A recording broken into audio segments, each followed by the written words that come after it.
Wait हाय हाय हाय भाई नमस्कार। नमस्कार नमस्कार। ମୁଁ ଟିକେ କ୍ଷମା ପ୍ରାର୍ଥନା ଚାହିଁବି ଯେ ଏତେ ମାନେ ପ୍ରୋବ୍ଲେମ ହେଲା ଏତେ ମାନେ କହିବାକୁ ଗଲେ ମାନେ ପାଖାପାଖି ଅଧଘଣ୍ଟା ହେଇଗଲାଣି ପ୍ରୋବ୍ଲେମ ହଉଥିଲା ଯେହେତୁ ମାନେ ଆପଣଙ୍କ ସହିତ କଥାବାର୍ତ୍ତା ହବା ପାଇଁ। ହଁ ସେ ନେଟୱାର୍କ ବୋଧେ କଣ ଥିଲା ସେତେବେଳେ ମୁଁ ଜଏନ୍ ରିକ୍ୱେଷ୍ଟ କରୁଛି କିନ୍ତୁ ଆକ୍ସେପ୍ଟ ହେଇପାରୁନି। ତ ଭାଇ ପ୍ରଥମେ ଜୟ ଜଗନ୍ନାଥ ଆପଣଙ୍କୁ ସ୍ୱାଗତ ଜଣାଉଛି ମୋ ଇନଷ୍ଟାଗ୍ରାମ ଲାଇଭ ସୋ ଟିକେ ଲଭ ଜଗାରେ। ତ ଆପଣ କେତେ ଏକ୍ସାଇଟେଡ ଅଛନ୍ତି ଲାଇଭ ସୋକୁ ନେଇ? ହଁ ସମସ୍ତଙ୍କୁ ମୋର ଶୁଭ ସନ୍ଧ୍ୟା। ଆଉ କେମିତି ଅଛ? ହଁ ମୁଁ ଆଜ୍ଞା ଭଲରେ ଅଛି। ତ ଆପଣଙ୍କ ସହିତ କିଛି କଥାବାର୍ତ୍ତା ପୂର୍ବରୁ କିଛିଟା ପ୍ରଶ୍ନ ମୁଁ ପଚାରିବି। ତ ଆପଣ କୋଉଠୁ ବିଲଙ୍ଗସ କରନ୍ତି ଏବଂ ଆପଣଙ୍କ ନାଁ କଣ ଟିକେ ଆମ ଦର୍ଶକ ବନ୍ଧୁ ମାନେ ସମସ୍ତଙ୍କୁ କହିବେ? ମୋର ତ ମୋର ନାଁ ତ ସମସ୍ତେ ପ୍ରାୟ ଜାଣିଛନ୍ତି ତଥାପି ମୁଁ କହିଦଉଛି ଅଭିଷେକ ପଣ୍ଡା। ମୁଁ ଆକ୍ଚୁଆଲି ବିଲଙ୍ଗ କରୁଛି ମୋର ନାଟିଭ ଭିଲେଜ ହଉଛି ଶ୍ରୀରାମପୁର। ଠିକ କିନ୍ତୁ ଅଛି ସେଟା ଶ୍ରୀରାମପୁର ଲୋକେସନ ପୁରା ପାଖାପାଖି ରହୁଛି ତେଣୁ ସମସ୍ତେ ଜାଣିଛନ୍ତି ମଙ୍ଗଳପୁର ବୋଲି କିନ୍ତୁ ଠିକ ଆକ୍ଚୁଆଲି ଅଛି ମୋ ଗାଁ ଶ୍ରୀରାମପୁର ଆଡ୍ରେସ ରହିଛି ଶ୍ରୀରାମପୁର ଡିଷ୍ଟ୍ରିକ୍ଟ ଯାଜପୁର ଆଉ।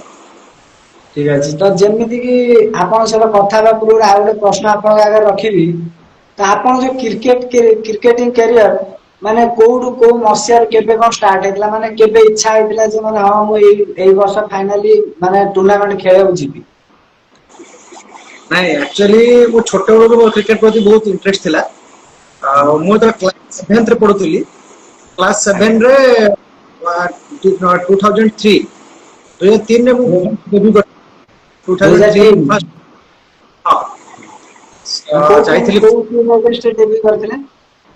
ସେତେବେଳେ ଆମର ଶ୍ରୀରାମପୁର ଗାଁ ଟିମ୍ ଲେଲିନ କ୍ରିକେଟ ଟିମ୍ ଥିଲା। ସେ ଆଜ୍ଞା ଆମର ଲେନିନ ହଁ ମୋର ଫାଷ୍ଟ ମ୍ୟାଚ ଥିଲା ବିରିପଟାରେ।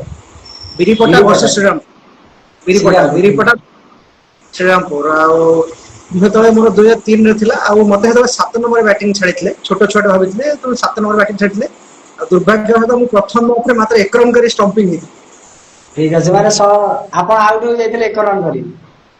ହଁ କିନ୍ତୁ ତାପରେ ଫୁଲ କ୍ରିକେଟ ଖେଳିବା ଷ୍ଟାର୍ଟ କଲି 2003ରେ ଡେବ୍ୟୁ କରିଥିଲି ସତ କିନ୍ତୁ ଠିକ ଅଛି 2000 ଫୁଲ କ୍ରିକେଟ ଖେଳିବା ଷ୍ଟାର୍ଟ କଲି ମାନେ କଣ୍ଟିନ୍ୟୁଅସଲି 2005ରୁ ନବମ ଶ୍ରେଣୀରୁ କଣ୍ଟିନ୍ୟୁଅସଲି ଟୁର୍ଣ୍ଣାମେଣ୍ଟ ଯାଉଥିଲି ସେତେବେଳେ ତ ବଡ ବଡ ଫିଲ୍ଡ ଥିଲା ସେତେବେଳେ ଲଙ୍ଗ ବାଉଣ୍ଡ୍ରି ସବୁଆଡେ ଷ୍ଟମ୍ପର ବଲ ହିରୋ ବଲ ହିଁ ଆମେ ଖେଳୁଥିଲୁ ସେତେବେଳେ ଆଜ୍ଞା ହିରୋ ବଲ ଥିଲା ଭାଙ୍ଗି ସାରିଲା ପରେ ତାପରେ ଷ୍ଟମ୍ପର ବଲଟା ଆସିଲା। ରେଡ୍ ୟେଲୋ ହ୍ୱାଇଟ ବ୍ଲୁ ଏମିତି ସବୁ କଲର ଆସେ ସେତେବେଳେ ବଲ୍ ଟା ବହୁତ ସୁଇଙ୍ଗ କରୁଥିଲା। ଆଉ ସେତେବେଳେ କଟ ବଲ ର ବି କିଛିଟା କଟ ବଲ ର ଯୁଗଟା ସରି ଆସୁଥିଲା ଗ୍ରାମାଞ୍ଚଳ କ୍ରିକେଟରେ ହଁ କଟ ବଲ ର ଏଣ୍ଡ ଆଉ ଷ୍ଟମ୍ପର ହିରୋ ବଲ ର ବିଗିନିଂ। ହଁ ତ ଯେତେବେଳେ ଆପଣ ଯେତେବେଳେ ଯାଉଥିଲେ ସେ ଟୁର୍ଣ୍ଣାମେଣ୍ଟ ଖେଳିବା ପାଇଁ ଏବେ ତ ପାଖାପାଖି ସମସ୍ତଙ୍କ ପାଖରେ ବାଇକ୍ ଘରେ ଘରେ ବାଇକ୍ ହେଇସାରିଲେଣି। ତ ସମସ୍ତେ ବାଇକ୍ ନହେଲେ କେହି ଯିବେନି ଖେଳିବାକୁ ତ ସେତେବେଳେ ମାନେ ଷ୍ଟ୍ରଗଲ କେମିତି ଥିଲା ମାନେ ଆପଣ କେମିତି କଣ ଯାଉଥିଲେ ଖେଳିବାକୁ? ସେତେବେଳେ କହିବାକୁ ଗଲେ ସେତେବେଳେ ନା ମୋବାଇଲ ଥିଲା ନା ବାଇକ୍ ଥିଲା। ସେତେବେଳେ ଆଜ୍ଞା ଆମେ ସାଇକେଲରେ ଯାଉଥିଲୁ। ଆଉ ମୁଁ ଶ୍ରୀରାମପୁର ଗାଁକୁ ବିଲଙ୍ଗସ କରେ କିନ୍ତୁ ସେତେବେଳେ ଟିକେ ମାନେ ମୋର ଭଲ ଖେଳ ଥିଲା ବୋଲି ଛଞ୍ଚିଣା ଗୋଟେ କ୍ରିକେଟ ଟିମ୍ ଥିଲା ଛଞ୍ଚିଣା କ୍ରିକେଟ ଟିମ୍ ବିବି ହଁଞ୍ଚ କ୍ରିକେଟ ହଁ ଟିମ୍ ଆଜ୍ଞା ଛଞ୍ଚିଣା ସେତେବେଳେ ସେ ଟାଇମରେ ଛଞ୍ଚିଣାର ବହୁତ ନାଁ ଥିଲା ବିବି କ୍ରିକେଟ ଟିମ୍। ଆଜ୍ଞା ବିବି ସେତେବେଳେ ବାଇକ୍ ମାନେ କାହାର ତ ନଥାଏ ମୋର ବି ମୋବାଇଲ ନଥିଲା କି ବାଇକ୍ ନଥିଲା। ସେ ଆଜ୍ଞା ଟାଇମରେ ମତେ ଘରୁ ଆସିକି ସାଇକେଲରେ ନେଇଯାଆନ୍ତି ଛଞ୍ଚିଣା କ୍ରିକେଟ ଟିମ ର ପିଲା। ଆଜ୍ଞା ଆଉ ଆଜ୍ଞା ତାଙ୍କ ଟିମ୍ ଓପନିଂ କରେ ଛଞ୍ଚିଣା ମାନେ ଶ୍ରୀରାମପୁର ସେତେବେଳେ ମାନେ ସେତେବେଳେ ଏତେ ମାନେ ଯାନବାହାନ ସୁବିଧା ନଥିଲା ତଥାପି ମାନେ ଖେଳିବାର ଗୋଟେ ଏମିତି ଜୋସ୍ ଥିଲା ଆପଣ ସାଇକେଲ ନେଇକି ଏତେ ବାଟ ପଳଉଥିଲେ। ହଁ ସାଇକେଲ ନେଇଯିବାକୁ ସେତେବେଳେ କେବଳ ଏଣ୍ଟ୍ରି ଫି ରହୁଥିଲା ସରି ଏଣ୍ଟ୍ରି ଫି କିଛି ନଥିଲା। 20 ଟଙ୍କା 30 ଟଙ୍କା 50 ଟଙ୍କା ଭିତରେ ଏଣ୍ଟ୍ରି ଫିସ୍ ରହୁଥିଲା ଆଉ କେବଳ ଟ୍ରଫି ହିଁ ରହୁଥିଲା। ଏବେ ଟ୍ରଫି ଯୋଉଟା ମାନେ କି ଏବେ ପାଖାପାଖି କେତେ ହାଇଟ୍ ରହୁଥିଲା ଟ୍ରଫି ଟା? ଟ୍ରଫି ସେତେବେଳେ ବହୁତ କମ୍ ଏତିକି ଗୋଟେ ଟ୍ରଫି ମାନେ ବହୁତ ସେତେବେଳେ ଗାଁ ଭିତରେ ଗୋଟେ କମ୍ପିଟିସନ ମାଇଣ୍ଡ ଥିଲା। ଏବେ ଯୋଉଟା ମୁଁ ସେ ଟିମ୍ ପାଇଁ ପଇସା ନେଇ ଖେଳିବି ସେ ଏଇ ଟିମ୍ ପାଇଁ ପଇସା ସେଇଟା ସେତେବେଳେ ହଁ ନଥିଲା ଠିକ ଅଛି ମୁଁ ଖେଳିବା ପାଇଁ ମୋ ଗାଁର କିଛି ସପୋର୍ଟର ଯାଉଥିଲେ। ଶ୍ରୀରାମପୁର ଛତ୍ରପଡା ଶ୍ରୀରାମପୁର କଟିକଟା ଛଞ୍ଚିଣା କାଟିଆ ମଧୁପୁର ବୋଳା ଏମିତି ସବୁ ମାନେ ଟିମ୍ ଥିଲା। ତ ଆପଣ ଯୋଉଟା କି ଗାଁ ଯେତେବେଳେ ସବୁ ତ ଆପଣ ଯୋଉ ଟାଇମ ଲଙ୍ଗ ବାଉଣ୍ଡ୍ରି ସବୁ ଖେଳୁଥିଲେ 2003 ମସିହା ଯୋଉ କହିଲେ ସେତେବେଳେ ମାନେ କୋଉ ଟିମ୍ ବେଶୀ ଷ୍ଟ୍ରଙ୍ଗ ଥିଲା ମାନେ ହଁ ଯେ ଏଇ ଟିମ୍ ଟା ହରେଇବା ଟିକେ ମୁସ୍କିଲ ହଉଛି। ଏବେ ଏବେ ଯେମିତି ମାନେ ଯାତାୟାତର ସୁବିଧା ହେଇଯାଇଛି ବୋଲି ଆମେ ଯାଇପାରୁଛନ୍ତି ନିୟରେଷ୍ଟ ଆମେ ଯାଜପୁର କ୍ରସ୍ କରିକି ନିୟରେଷ୍ଟ ଡିଷ୍ଟ୍ରିକ୍ଟ ଯେମିତି ଭଦ୍ରକ କେନ୍ଦ୍ରାପଡ଼ା ଜଗତସିଂହପୁର ଅଦର ଡିଷ୍ଟ୍ରିକ୍ଟ କଟକ ଆମେ ଯାଇପାରୁଛନ୍ତି କିନ୍ତୁ ସେତେବେଳେ ଯେହେତୁ କମ୍ୟୁନିକେସନର ରହିଥିଲା ସେତେବେଳେ ଏତେ ଦୂରକୁ ଯାଉନଥିଲେ ନିୟରେଷ୍ଟ ପାଖାପାଖି ଗାଁରେ ଖେଳାଖେଳି ହଉଥିଲା ଯେମିତି କି 10 kilometre 15 kilometre maximum 20 kilometre radius Singhpur ଆମେ ଯାଉଥିଲୁ ବିଞ୍ଝାରପୁର ଯାଉଥିଲୁ ଆଜ୍ଞା ଆଉ ସେତେବେଳେ ମୋ ମତରେ ସବୁଠୁ ଷ୍ଟ୍ରଙ୍ଗ ଥିଲା ମଧୁପୁର ମଧୁପୁର ଥିଲେ।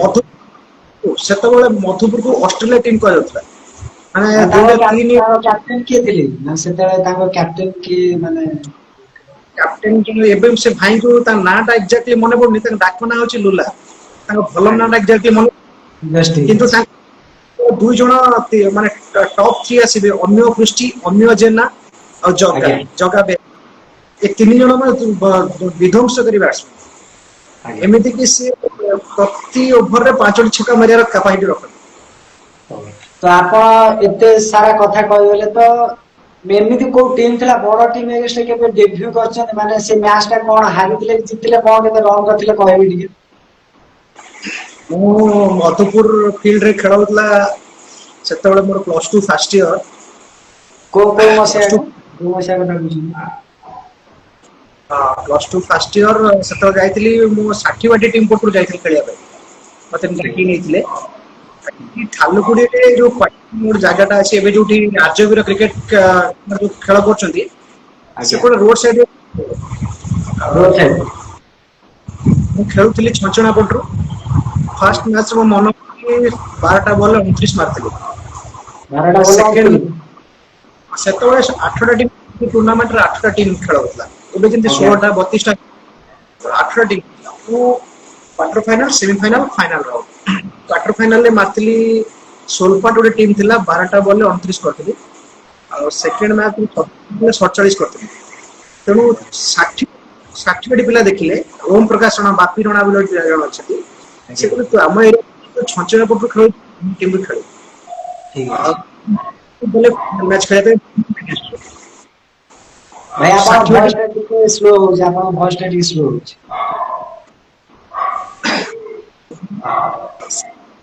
ପିଲା ମତେ ଡାକିଥିଲେ ଗୋଟେ ମ୍ୟାଚ୍ ଖେଳିବା ପାଇଁ ମଧୁପୁର ଏଗେନ୍ଷ୍ଟରେ ମଧୁପୁର ଫିଲ୍ଡରେ ଆଉ ସେଇଟା ମୁଁ 107 ମାରିଥିଲି 107 ଟୋଟାଲି 20 ଓଭରରେ ଆମର ହେଲା 185 ମୋର ଏକୁଟିଆ ସ୍କୋର ଥିଲା 107 ଓପନିଂ ଯାଇକି ଲାଷ୍ଟ ନଟ୍ ଆଉଟ୍ ରହିଥିଲି ମାନେ 107 ରନ୍ କରିଥିଲେ ଆପଣ 107 ରନ୍ ନଟ୍ ଆଉଟ୍ ମାନେ କଂଗ୍ରାଚୁଲେସନ ସେଞ୍ଚୁରୀ କହିବାକୁ ଗଲେ ଆପଣ ସେଇଟା ଠିକ ଅଛି। ଟୋଟାଲ 50 ମ୍ୟାଚରେ ଶକ୍ତି ମିଶ୍ର ଆପଣ ଜାଣିଥିବେ ଶକ୍ତି ମିଶ୍ର ଜଣେ ବହୁତ ବଡ ପ୍ଲେୟାର ଥିଲେ ତଳେ ଆଜ୍ଞା ଆଜ୍ଞା ଶକ୍ତି ମିଶ୍ର ସେ ମୋର 107 ରନ୍ କରିଥିଲେ ଟୋଟାଲ ସ୍କୋର ଆଜ୍ଞା ହେଇଥିଲା 155 ଆଜ୍ଞା ଆଉ ସେ ଫାଇନାଲ ମ୍ୟାଚ୍ ଆଉ 107 ଗ୍ରାମାଞ୍ଚଳରେ ହୁଏତ ଗୋଟେ ବଡ ସ୍କୋର ଆଉ ସେ ଟାଇମରେ ମତେ man of the match man of the series ବି ମିଳିଥିଲା ସେ ଗୋଟିଏ ମ୍ୟାଚ୍ ଖେଳିଥିଲି ଆଉ ସବୁ ପ୍ରାଇଜ ମିଳିଥିଲା ଏଇଟା ସେ ପ୍ରାଇଜ ଟା ଏବେ ବି ରଖିଛି।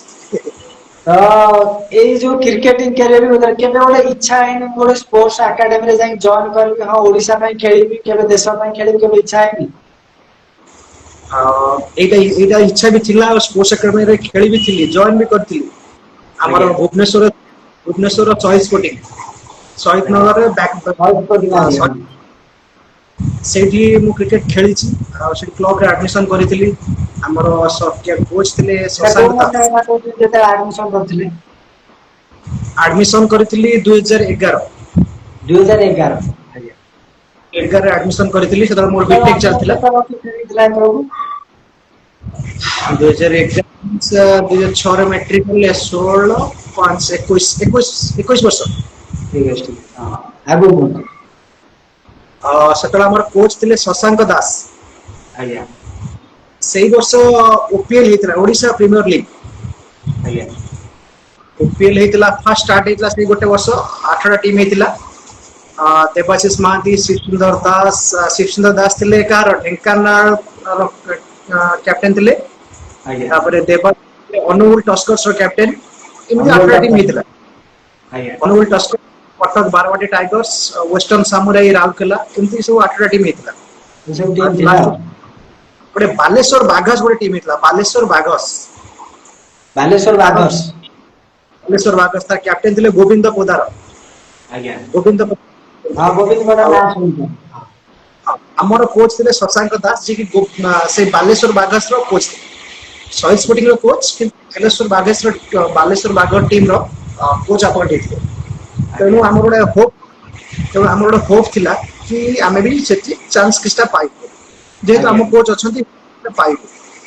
କିନ୍ତୁ ଏମିତି ମାନେ ବ୍ୟାଡ ଲକ୍ ଯେ ଆଉ କଣ କରିବା ସେଇ ଟାଇମରେ ତ ପଢାପଢି ଚାଲିଥିଲା ବିଟେକ୍ ପଢୁଥିଲି। ସେମିଷ୍ଟର ନର୍ମାଲି ଆମର ଓଡିଶାରେ ମେ ଜୁନରେ ନାଇଟରେ ମ୍ୟାଚ ହଉଥାଏ ମେ ଜୁନ ଟାଇମରେ ମ୍ୟାଚ ଆଜ୍ଞା ହୁଏ। ସେଇ ଟାଇମରେ ଆମର ସେମିଷ୍ଟାର ଷ୍ଟାର୍ଟ ହେଇଗଲା ଏକ୍ସାମ ସେମିଷ୍ଟାର ମାନେ ବିଟେକ୍ ସେମିଷ୍ଟାର। ଆଜ୍ଞା ଆମେ ତ ମିଡିଲ କ୍ଲାସ ପିଲା ଲୋନ କରି ପାଠ ପଢିଛନ୍ତି। ଆଜ୍ଞା ପ୍ରାୟୋରିଟି ଆଜ୍ଞା ଦବା କାହା ଏକ୍ସାମକୁ। ଯୋଉ ଗୋଟେ କୁହନ୍ତି ଗୋଟେ ଯୋଉ ଡ୍ରିମ ଅଲୱେଜ ଡ୍ରିମ ଗୋଟେ ଯୋଉ କଥା ଥାଏ ସେଇଟା ପାଖାପାଖି କିଛି ପିଲାଙ୍କ ପାଇଁ ସମାନ ହେଇକି ରହିଛି। ଦିଥର ମୋର ଦିଥର ଅପରଚୁନିଟି ଆସିଥିଲା ଆଉ ଥରେ ସ୍କୁଲ ଟାଇମରେ ବି ଆସିଥିଲା। ଆଜ୍ଞା କଣ କି ଆମ ସ୍କୁଲରୁ ମାତ୍ର 2 ଜଣ ସିଲେକ୍ସନ ହେଇଥିଲୁ ଡିଷ୍ଟ୍ରିକ୍ଟ ଲେବୁଲ ଖେଳିବା ପାଇଁ। ଆଜ୍ଞା କିଏ କିଏ ନାଁ କହିବେ ଟିକେ? ମୁଁ ଆଉ ବିଟୁନ ବୋଲି ସମରଜିତ ରାୟ। ତାଙ୍କ ଘର କୋଉଠି? ତାଙ୍କର ସେ ମଙ୍ଗଳପୁର ସେ କ୍ରିକେଟ ଏବେ ଖେଳୁନାହାନ୍ତି ସେ ଭୁବନେଶ୍ୱରରେ ସେଟଲ ହେଇଯାଇଛନ୍ତି ଖେଳା ଖେଳି କରୁନାହାନ୍ତି ସେ କିନ୍ତୁ ସିଲେକ୍ସନ ହେଇଥିଲେ। କିନ୍ତୁ ଆଜ୍ଞା ସେତେବେଳେ ମୋବାଇଲ ନଥିଲା ଆମ ସ୍କୁଲ ସାର୍ କହିଲେ କି ତମେ ପଳେଇବ ଯାଜପୁର ବାରୁଣୀ ପଡିଆ ସେଠି ତମର ପ୍ରାକ୍ଟିସ ଅଛି ତମେ ସବୁ ଦେଖିବେ ତମେ ଯଦି ଭଲ ଖେଳିବ ସେ ଅନୁସାରେ ସିଲେକ୍ସନ ଆଜ୍ଞା ହବ। ଆମର ସହିତ ନା ପ୍ୟାଡ ଥାଏ ନା ଗ୍ଲୋଭସ ଥାଏ ନା ହେଲମେଟ ଥାଏ ଆମେ ସବୁ କଲେକ୍ସନ କରିକି କିଛି ଜିନିଷ ନଥାଏ। କଣ କହିଲେ? ନହେଲେ ଏଇ ସବୁ କିଛି ଖେଳ ସାମଗ୍ରୀ କିଛି ସେତେବେଳେ ନଥାଏ। କିଛି ନଥିଲା ଆମେ ବାବିନା ପୃଷ୍ଟି ସତ୍ୟବ୍ରତ ପୃଷ୍ଟି ଏବେ ଆଜ୍ଞା ଜାଣିଥିବେ ସେ ଏବେ ଇଂଲିଶ ଲେକ୍ଚର ଆଉ ସେ ଜଣେ ମାନେ ନାମୀ ଦାମୀ ଖେଳାଳି। ଆଜ୍ଞା ତାଙ୍କ ପାଖକୁ କଲେକ୍ସନ କରିକି ନେଇକି ଯାଇଥିଲି। ସେ ବାରୁଣୀ ପଡିଆରେ ପହଞ୍ଚିଲୁ ବହୁତ ସ୍କୁଲରୁ ପିଲା ଆସିଥାନ୍ତି। ସବୁ ପିଲାଙ୍କୁ ଡକା ହଉଥାଏ ମାନେ ଟେଷ୍ଟ ପାଇଁ। ଆଜ୍ଞା ଆମ ଡକା ଯେମିତି ଡକା ହୁଏ ସେମିତି ଡକା ହଉଛି ଆଉ। ହଁ ଡକା ହଉଥାଏ କିନ୍ତୁ ଆମ ଦି ଜଣଙ୍କ ନାଁ ଡକା ହଉନଥାଏ। ଆମେ ୱେଟ୍ କଲୁ ଗୋଟେ ପର୍ଯ୍ୟନ୍ତ ସକାଳ 7ଟାରୁ ଯାଇଥିଲୁ ଗୋଟେ ପର୍ଯ୍ୟନ୍ତ ୱେଟ୍ କଲୁ ଗୋଟେରେ ଯାଇ ପଚାରିଲୁ କହିଲି ଆମ ନାଁ ନାହିଁ। ସେ କହିଲେ ହଁ ତମ ନାଁ ଅଛି କିନ୍ତୁ ତମର ଏଇ ପଡିଆରେ ନାହିଁ। ମୁଁ କହିଲି କୋଉ ପଡିଆରେ ଅଛି? କହିଲେ ଦଶରଥପୁର ହାଇସ୍କୁଲ ପଡିଆରେ ଅଛି। ଦଶରଥପୁର ହାଇସ୍କୁଲ ପଡିଆ। କିନ୍ତୁ ଆମ ପିଇଟି ଭୁଲରେ ଆମ ସ୍କୁଲ ଟିଚର ଭୁଲରେ କହିଦେଇଛନ୍ତି କି ବାରୁଣୀ ପଡିଆ। ଟାଉନରେ ଆଉ କହିଦେଇଛନ୍ତି ଭୁଲରେ ଟାଉନ ଅଛି ବୋଲି ଆଉ। ପରେ ଇନଫର୍ମେସନ ନଥିବ ସେ କହିଦେଇଛନ୍ତି। ଆଉ ସେତେବେଳେ ନା ଆମର କିଏ ବାଇକ ରେ ଆମକୁ କିଏ ନେଇକି ଯାଇଥିଲା ନା ଫୋନ ଅଛି କାହାକୁ ଫୋନ କରିବି ଯେ ଦଶରଥପୁର ଯିବା ଆସେ ବାଇକ ନେଇକି ଆସେ। ହଁ ତେଣୁ ଆମେ ବସରେ ଯାଇଥିଲୁ ଆଉ ଫେରିଲା ବେଳକୁ ଗୋଟେ ପରେ ସେତେବେଳକୁ ମୁଁ ଛୋଟଟେ ଥିଲି ମୋର ବାନ୍ତି ହଉଥିଲା ସ୍କୁଲରେ ପଢୁଥିଲି ଆଉ ବସରେ ଆଜ୍ଞା ଫେରିକି ଦଶରଥପୁର ନ ଯାଇକି ଘରକୁ ଫେରିକି ପଳେଇ ଆସିଲି। ଆଜ୍ଞା ତାପରେ ସ୍କୁଲ ସାରଙ୍କ ସହିତ ଝଗଡା ବି କଲି ସାର୍ ରାଗିଲେ। ସେ ବହୁତ ଟିକେ କଥା ଛାଡ ପାଖାପାଖି ଟିକେ ରାଗ ହେଇଯାଇଥିବ ମାନେ ଆପଣ ଭୁଲ ଆଡ୍ରେସ କହିଛନ୍ତି ଆମେ ଯାଇଛୁ ଭୁଲ ଆଡ୍ରେସ ଏଇ ଭଳିଆ। ଆଉ ମିସକମ୍ୟୁନିକେସନ ହେଇଯାଇଛି ଯାହା ବି ହଉ ସେଟା ନାହିଁ ଭାଗ୍ୟରେ ନାହିଁ ଆଉ କଣ। ଠିକ ଅଛି ତ ଏତେ କୋଶ୍ଚେନ ଭିତରେ ଆପଣଙ୍କର ଯୋଉ ଛୋଟ ବେଳ ବର୍ତ୍ତମାନ ସୁଦ୍ଧା ଖେଳର ଇଣ୍ଟରେଷ୍ଟ ଆମେ ବି ଜାଣିଛୁ ଆପଣଙ୍କର ବହୁତ ଅଛି। ତ ଆପଣଙ୍କୁ ଲାଗେ ଯେ ମାନେ ହଁ ଇଣ୍ଟରେଷ୍ଟ ଟା ବର୍ତ୍ତମାନ ଆପଣଙ୍କ ଯୋଉ ଇଣ୍ଟରେଷ୍ଟ ତ ବର୍ତ୍ତମାନ ପିଲାଙ୍କ ଭିତରେ ଇଣ୍ଟରେଷ୍ଟ ଭିତରେ ଫରକ କଣ କ୍ରିକେଟ ଉପରେ? ବର୍ତ୍ତମାନ ଦେଖିବାକୁ ଗଲେ ଆଗ କ୍ରିକେଟ ଏବେ କ୍ରିକେଟ ବହୁତ ଡିଫରେନ୍ସ। ବହୁତ ଡିଫରେନ୍ସ। ଆଜ୍ଞା କାହିଁକି ନା ଆଗରୁ ଗୋଟେ ସ୍ପିରିଟ ଥିଲା ଗୋଟେ ମ୍ୟାଚ ଆଜ୍ଞା ଅଛି ମାନେ ପିଲା ଅଲରେଡି ଏକଜୁଟ ହେଇକି ଆମେ କେମିତି ଯିବା କଣ କେମିତି ଖେଳିବା ଏବେକା ପିଲାଙ୍କର ଯାହା ମୋଟିଭ ରହିଛି କେବଳ ଏଇ ମୋବାଇଲ ଟା ତାଙ୍କୁ ନଷ୍ଟ କରିଦେଇଛି। ଆଜ୍ଞା ସେମାନେ 24 ଘଣ୍ଟାରୁ 15 ଘଣ୍ଟା ମୋବାଇଲରେ ଏନଗେଜ ରହିବେ ଆଇଦର ସେ ଗେମ୍ ମୋବାଇଲ ଗେମ୍ ହଉ କିମ୍ବା ସେ ସୋସିଆଲ ମିଡିଆରେ ଆକ୍ଟିଭ ହଉ କିମ୍ବା ଗାର୍ଲଫ୍ରେଣ୍ଡ ଚାଟିଂ ହଉ। ଯେମିତି ବି ହଉ ଆଜ୍ଞା ତାଙ୍କର ଆଉ ପାଖାପାଖି ସେମାନେ ଖେଳ ଖେଳରେ ଏତେ ଇଣ୍ଟରେଷ୍ଟ ନଥାଏ ଆଉ। କଣ କହିଲେ? ମୁଁ କହିଲି ପାଖାପାଖି ଏବେକା ପିଲାଙ୍କ ଭିତରେ ଖେଳରେ ଏତେ ଇଣ୍ଟରେଷ୍ଟ ନାହିଁ ଆଉ।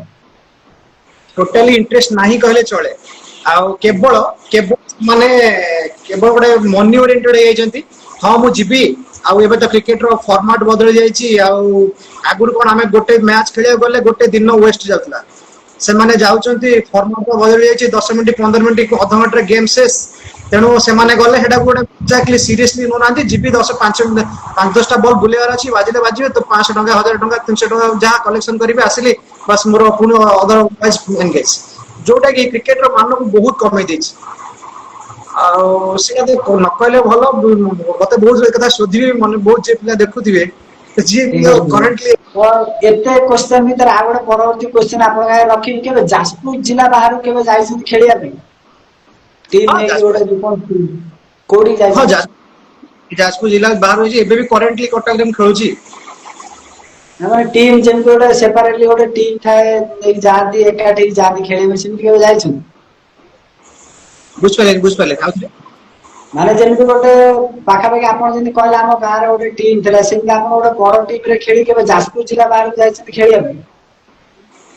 ମୁଁ ଯାଜପୁର ବାହାରେ ଖେଳିଛି, କିନ୍ତୁ ଆମ ଯାଜପୁରର କୌଣସି ଟିମ୍ କୁ ନେଇକି ଆସି ଖେଳିନି। ମୁଁ କଟକର କଟକ ଟିମ୍ ସହିତ ଖେଳିଛି, ଡ୍ୟୁଜ୍ ବଲ୍ ରେ ଆଜ୍ଞା। ଖେଳିଛି। ତେଣୁ ଯାଜପୁର ଟିମ୍ କୁ ନେଇକି ବାହାରକୁ ମୁଁ କେବେ ଆସିନି, କିନ୍ତୁ ଅଦର ଟିମ୍ ରେ ଖେଳିଛି। ଏବେ ବି କରେଣ୍ଟଲି କଟକରେ ମୁଁ ଖେଳୁଛି ଅଦର ଟିମ୍ ରେ, କିନ୍ତୁ ସେପଟ ପିଲାଙ୍କୁ ନେଇକି ଆସିନି। ପାଖାପାଖି ଆପଣ ଯାଜପୁର ବାହାରେ ଖେଳିଛନ୍ତି, କିନ୍ତୁ ଯାଜପୁର ଡିଷ୍ଟ୍ରିକ୍ଟ ଗୋଟେ ଟିମ୍ ନେଇକି ଯେମିତି ଯାଆନ୍ତି ଖେଳିବା ପାଇଁ, ସେମିତି ଯାଇନାହାନ୍ତି। ନାଇଁ ଆଉ ଗୋଟେ ଜିନିଷ ଶୁଣିଥାନ୍ତୁ, ଜାଣିଥାନ୍ତୁ, ଆଜ୍ଞା ପର୍ଟିକୁଲାରଲି ମୋ କେସ୍ ଟା ମୁଁ କହୁଛି। ଯଦି ମୁଁ ଆଜ୍ଞା କୌଣସି ଟିମ୍ ର ଦାୟିତ୍ୱ ନେଲି, ମାନେ ସପୋଜ ତାକୁ ଆଉଟ୍ ଅଫ୍ ଡିଷ୍ଟ୍ରିକ୍ଟ ନେଇକି ଯିବି କି କୋଉଠିକି ନେଇଯିବି, ସେମାନେ ଫୁଲି ଆଜ୍ଞା ଡିପେଣ୍ଡେଣ୍ଟ ହେଇଯାନ୍ତି ମୋ ଉପରେ। ମାନେ ଇଭେନ କ୍ରିକେଟ ର କିଟ୍ ଠାରୁ ଆରମ୍ଭ କରିକି କେମିତି ବାଇକ୍ ଆରେଞ୍ଜମେଣ୍ଟ ହବ, କେମିତି ସବୁ ଜିନିଷ ଉପରେ ଡିପେଣ୍ଡେଣ୍ଟ ହେଇଯାନ୍ତି। ଫାଇନାନ୍ସ ଠୁ ଆରମ୍ଭ କରି ସବୁ ଜିନିଷ ଉପରେ। ତେଣୁ ସେଇ ନିହାତି ନିହାତି। ରିସ୍କ ଏତେ ରେସ୍ପନ୍ସିବିଲିଟି ନେଇକି ବାହାରକୁ ଯାଇକି ପୁଣି ତାଙ୍କୁ ବ୍ୟାକ୍ କରିବା, ସେଇଟା ବହୁତ କାଠିକର ପାଠ ହେଇଯାଏ। ତେଣୁ ସେଥିରେ ମୁଁ ରେସ୍ପନ୍ସିବିଲିଟି ନେବାକୁ ଚାହୁଁନି। ଆଉ ଠିକ ଅଲରେଡି ମୋ 10 12 ସେଇଟା ତ ହଉଛି ବଡ ପ୍ରୋବ୍ଲେମ। ପାଖାପାଖି ଆପଣଙ୍କର କ୍ରିକେଟିଂ କ୍ୟାରିୟର ଛୋଟ ବେଳୁ ବର୍ତ୍ତମାନ କଲେଜ ଟାଇମ ପର୍ଯ୍ୟନ୍ତ ଇଏ ଗୋଟେ କ୍ୟାରିୟର ଥିଲା। ତ ଆପଣଙ୍କୁ ପରବର୍ତ୍ତୀ କ୍ୱେଶ୍ଚନ ରଖିବି, ଯେତେବେଳେ ମୁଁ ପାଖାପାଖି ଛୋଟବେଳେ ଥିଲି 2013 14 12 କଥା କହୁଛି, ସେତେବେଳେ ଆପଣଙ୍କର ଗୋଟେ ଟିମ୍ ଥିଲା BSNL ଟିମ୍। ଯୋଉଟା କି ପାଖାପାଖି ଆମ ଏରିଆରେ ଏକ ଷ୍ଟ୍ରଙ୍ଗ ଟିମ୍ କହିବାକୁ ଗଲେ। ମାନେ ଟିମ୍ ବାହାର କରି ଖେଳିବା ପାଇଁ କଣ ଏମିତି ଗୋଟେ ମୁଣ୍ଡକୁ ମାନେ ଗୋଟେ ପ୍ଲାନ କଣ ପାଇଁ ଗୋଟେ ଏମିତି ହେଲା ଯେ ହଁ ଟିମ୍ ବାହାର କରି ଖେଳିବେ? ସେତେବେଳେ ଆକ୍ଚୁଆଲି ଆମ ଟିମ୍ ର ସେ ଟିମ୍ ଷ୍ଟାର୍ଟ ହେଇଥିଲା, ସେ ଟିମ୍ ଷ୍ଟାର୍ଟ ହେଲା 2006-07 ରୁ। ସେତେବେଳେ 2007 ଯୋଉ 2006-07 ରୁ ସେତେବେଳେ ଯୋଉ ଫର୍ମାଟ ଯୋଉ ଲଙ୍ଗ ବାଉଣ୍ଡ୍ରି ଫର୍ମାଟ ଚାଲିଥିଲା, ସେଥିରେ ଆମେ ଏନଗେଜ୍ ଥିଲୁ। କିନ୍ତୁ ଯୋଉ ସର୍ଟ ବାଉଣ୍ଡ୍ରି ଫର୍ମାଟ ଯୋଉ ଷ୍ଟାର୍ଟ ହେଲା 2010-11 ଠୁ ଆକ୍ଟିଭ ହେଇଗଲା ସର୍ଟ ବାଉଣ୍ଡ୍ରି ଫର୍ମାଟ। ଆଜ୍ଞା ସେ ଆମେ ଫାଷ୍ଟ ମୋ ମନେ ଅଛି କୁଆଁରପୁର, ପ୍ରୀତିପୁର କୁଆଁରପୁର ସାଇଡ୍, ଆଜ୍ଞା ଆଜ୍ଞା ସେଇ ଫାଷ୍ଟ ଆମର ଫାଷ୍ଟ ଖେଳି ଯାଇଥିଲୁ। ସେଇଟା ବି ଗୋଟେ ବରୁଣେଶ୍ୱର ମେଳା ହୁଏ, ଯାଜପୁରରେ ଗୋଟେ ବରୁଣେଶ୍ୱର ମେଳା ହୁଏ। ସେଇଟା ଆମେ ଯାଉଥିଲୁ, ସେଠି ଜଣେ କୁଆଁରପୁର ଜଣେ ମାନେ ପିଲା ଚିହ୍ନା ଥିଲେ, ସେ ଦେଖା ହେଲେ, କହିଲେ କି ଆମର ଏମିତି ମ୍ୟାଚ୍ ହଉଛି। ଆଉ ଆଜ୍ଞା। ମୁଁ ଏମିତି ପିଲାଙ୍କୁ ପଚାରିଲି, ପିଲା କହିଲେ ହଁ ଯିବା। ସେବେଠୁ ଯାଇଥିଲୁ, ଆଉ ସେବେଠୁ ଚମ୍ପିୟନ ହେଇକି ଆସିଥିଲୁ। ଚମ୍ପିୟନ ହେଇକି ଆସିଥିଲେ, ମାନେ ଫାଷ୍ଟ କୋଉଠି କୁଆଁରପୁରରେ? କୁଆଁରପୁରରେ ଏମିତିଆ ଗୋଟେ ଲକି ଗ୍ରାଉଣ୍ଡ, ଯେ କି ଆମେ ସେଠି 7 ଥର ଚମ୍ପିୟନ ହେଇଛୁ, ଗୋଟେ ଥର ରନର୍ସ ଅପ୍ ହେଇଛୁ। ମାନେ ଟିମ୍ ନା BSNL କାହିଁକି ରହିଲା? ଅଲଗା ବି ତ କିଛି ଆପଣ ରଖିପାରୁଥିଲେ, BSNL କାହିଁକି ରହିଲା? ସେ ଆକ୍ଚୁଆଲି ଟିମ୍ ଟା ଯେତେବେଳେ ଷ୍ଟାର୍ଟ ହେଇଥିଲା, ସତ କଥା କହିବାକୁ ଗଲେ BSN 4 ଜଣଙ୍କ ନାଁରେ କରାଯାଇଥିଲା। ଆଜ୍ଞା କୋଉଥିରେ? BSNL, ଏଇ ଯୋଉ 4ଟା, ସେତେବେଳେ ଆକ୍ଚୁଆଲି BSNL ସିମ୍ ଗୋଟେ ଏକ୍ଜିଷ୍ଟ କରୁଥିଲା। ହଁ ହଁ ସିମ୍ ଠିକ ଅଛି। B ରେ ଜଣଙ୍କ ନାଁ ଥିଲା, S ରେ ଜଣଙ୍କ ନାଁ ଥିଲା, M ରେ ଜଣଙ୍କ ନାଁ ଥିଲା, L ରେ ଜଣଙ୍କ ନାଁ ଥିଲା। ସେଇ ନାଁକୁ ଆମେ BSNL ଟିମ୍ କରିଦେଇଛୁ। ଯୋଉଟା କି ତାପରେ ସେ ନାଁ ଟା ପୁରା ରହିଗଲା। ଆଉ ସେ ଟିମ୍ ଟା ଭଲ, ମାନେ ବହୁତ, ମାନେ ଆମ ଏରିଆରେ ସେଟା ଏତେ ନାଁ କଲା ଯେ ହ୍ୟାଲୋ ହ୍ୟାଲୋ, ଭାଇ ଟିକେ ହ୍ୟାଲୋ, ନେଟୱାର୍କ ପ୍ରୋବ୍ଲେମ ହଉଥିଲା ବୋଧେ ଆପଣଙ୍କର? ନାଇଁ ମୋର ଠିକ ନା ଠାକ ଅଛି। ନା ଟିକେ ନା ପାଖାପାଖି ପିଲା ଯେତିକି ଜାଣିଛନ୍ତି ଆପଣଙ୍କ ଟିମ୍ ନା BSNL ଥିଲା କେବଳ ଗୋଟେ ସିମ୍ ପାଇଁ। ତ ତା କାରଣ କଣ ଟିକେ କହିବେ ଟିକେ, ସେ BSNL ଟିମ୍ ବିଷୟରେ, ମାନେ କାହିଁକି BSNL ନାଁ ରହିଛି? ଆକ୍ଚୁଆଲି ସତ କଥା କହିବାକୁ ଗଲେ, ସେ ଟିମ୍ ପାଇଁ ମାନେ ସିମ୍ ପାଇଁ ନୁହଁ।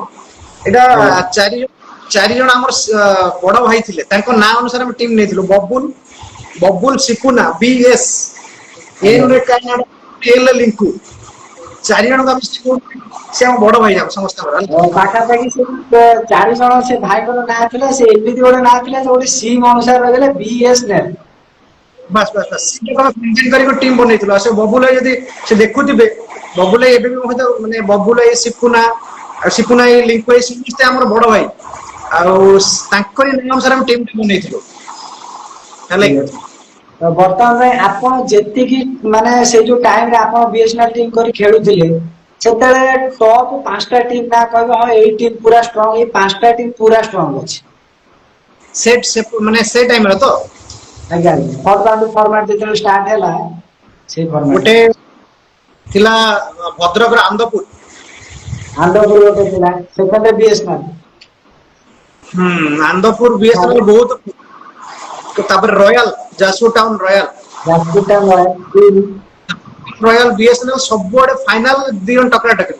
ଯଦି ଏଥର ବିଏସଏନଏଲ ଜିତିଛି ନେକ୍ସଟ ଟାଇମ ରୟାଲ ଜିତିବ ଗ୍ୟାରେଣ୍ଟେଡ। ଆଉ ଯଦି ଏଥର ରୟାଲ ଜିତିଛି ନେକ୍ସଟ ଟାଇମ ବିଏସଏନଏଲ ଜିତିବ ଗ୍ୟାରେଣ୍ଟେଡ। ଆଉ ଆଜ୍ଞା। ସେତେବେଳେ ସେମିତି ତ ଆଉ ତାପରେ ଦିଟା ଟିମ୍ ରହିଲେ, କଣ କହିଲେ? ଆଉ ଦୁଇଟା ଟିମ୍ 3ଟା ଟିମ୍ ହେଲା, ଗୋଟେ ଆନ୍ଦପୁର ରୟାଲ ଗୋଟେ ବିଏସଏନଏଲ। ଏମବିଆରଏସ କଟିକଟା। ଏମବିଆରଏସ କଟିକଟା 4 ନମ୍ବରରେ ରହିବ। 5 ଆଉ ନମ୍ବର ଗୋଟେ, ଆଉ ତ ବହୁତ ଟିମ୍ ଅଛି। ଗୋଟେ ଆଉ ଡାହାଣ ଗୋଟେ ଟିମ୍ କହିଲେ ଯୋଉଟା ଷ୍ଟ୍ରଙ୍ଗ ଥିଲା ପୁରା। ଡାହାଣ ହାତର ଗୋଟେ ଟିମ୍ ଥିଲା, ଡାହାଣ ହାତର। ଡାହାଣ ହାତର ଟିମ୍। ଡାହାଣ ହାତର ମାନେ ସେ ଟିମ୍ ଟା ବହୁତ ଭଲ ଥିଲା ଏଇଥିପାଇଁ ସେ ପିଲା କଲେକ୍ସନ କରି ସେ ଟାଇମରେ ପିଲା କଲେକ୍ସନ କରି ଖେଳୁଥିଲା ସେ ଟିମ୍ ଟା। ବାବୁନା, ଅଙ୍କିତ, ଶରତ, ସେ ଆଇଟିଆଇ, ଅଶ୍ୱିନୀ ଏମାନଙ୍କୁ ନେଇ ଖେଳିଛି ସେ। ତେଣୁ ଡାହାଣଟା ଉପରେ ଆଉ ଭଲ ଟିମ୍ ଅଛନ୍ତି। ପାଖାପାଖି ଆପଣ ଯୋଉ ଡାହାଣୀ ଟିମ୍ ନା କହିଲେ ଆମ ଛତ୍ରପଡା ଗ୍ରାଉଣ୍ଡରେ ତାଙ୍କ ରେକର୍ଡ ଭଲ। ପାଖାପାଖି ଆମେ ଯେତେଟା 5ଟା 6ଟା ଟୁର୍ଣ୍ଣାମେଣ୍ଟ ଆମ ପଡିଆରେ ହେଇଛି, ପାଖାପାଖି ସେଇଥିରୁ ସେ 4ଟା କି 5ଟା ଭଳିଆ ଚାମ୍ପିୟନ ହେଇଛି। ପାଖାପାଖି 85% ତାର ୱିନିଂ ରେଟ୍ ହେଠି ଅଛି। ତାଙ୍କର ଆମର ସବୁବେଳେ ପ୍ରାୟତଃ ଝଗଡା ହୁଏ ଏଇ ଖେଳକୁ ଝଗଡା ନେଇକି। କଣ ପାଇଁ ମାନେ ଫିଲ୍ଡ ମଇଦାନରେ ଫିଲ୍ଡ ବାହାରେ କିଛି ନାହିଁ। ମଇଦାନରେ ମାନେ ମଜା ଅପୋନେଣ୍ଟ ଷ୍ଟ୍ରଙ୍ଗ ନ ରହିଲେ ଟକା ଟକି ନ ରହିଲେ ଭଲ ଲାଗେନି ମ୍ୟାଚ ଟା। ଆଉ ସବୁଠୁ ପ୍ରୀତିପୁର ଯୋଉ ଖେଳଟା ହୁଏ ସବୁଠୁ, ହ୍ୟାଲୋ ହ୍ୟାଲୋ